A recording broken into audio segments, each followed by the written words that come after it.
Hello everyone. This short video is called Making Better Decisions. You know, nothing is really more fundamental to your career success than good decision-making skills. You know, whether you're talking about who to hire or whether a code applies, decision-making is really at the core of what we do in the building department, which is why it's so amazing how little time we actually think about decision-making as a practice.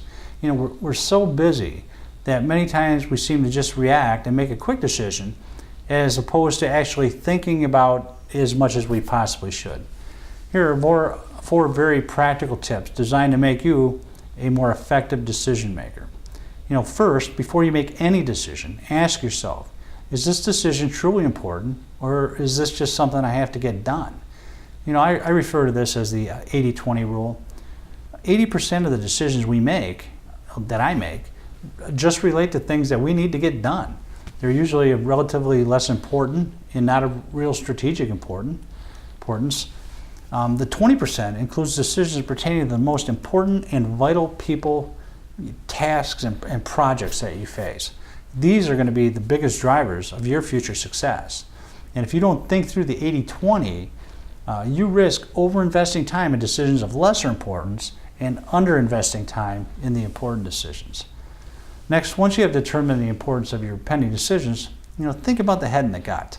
You know, the head refers to using a logical, systematic approach to decision making, while the gut really refers to a faster, intuition-based, shoot-from-the-hip type approach.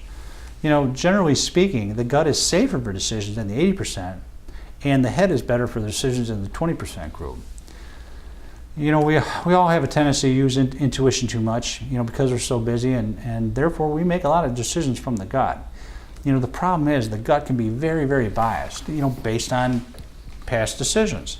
Sometimes the mistake we make is assuming that the current decision is too similar to a past decision, which makes us believe we can safely use solutions that we used in the past on another decision.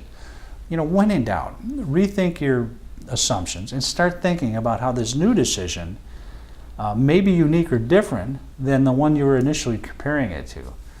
And next, if you decide to think this decision using the 20% ahead instead of a quick gut decision, then consider using a decision-making process model. You know, it's not surprising to me how many people don't use a specific process model or methodology for deciding important decisions.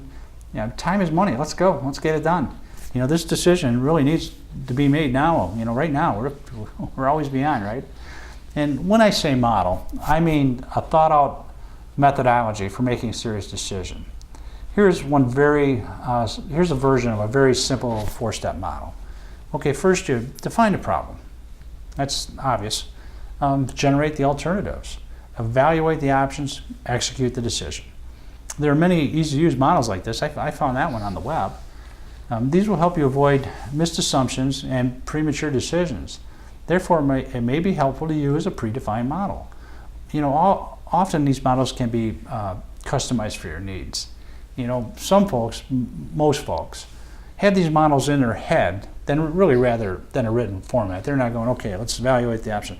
You know, they do it in their head. They follow through a thought process when deciding on them. Finally, don't make decisions by yourself if you're not comfortable with them. You can always use the devil's advocate process. And this is finding a person who is willing and able, somebody you trust, to question you on your reasoning, someone willing to rethink your assumptions. This is usually someone willing to debate the issues a little bit and check the quality of your logic.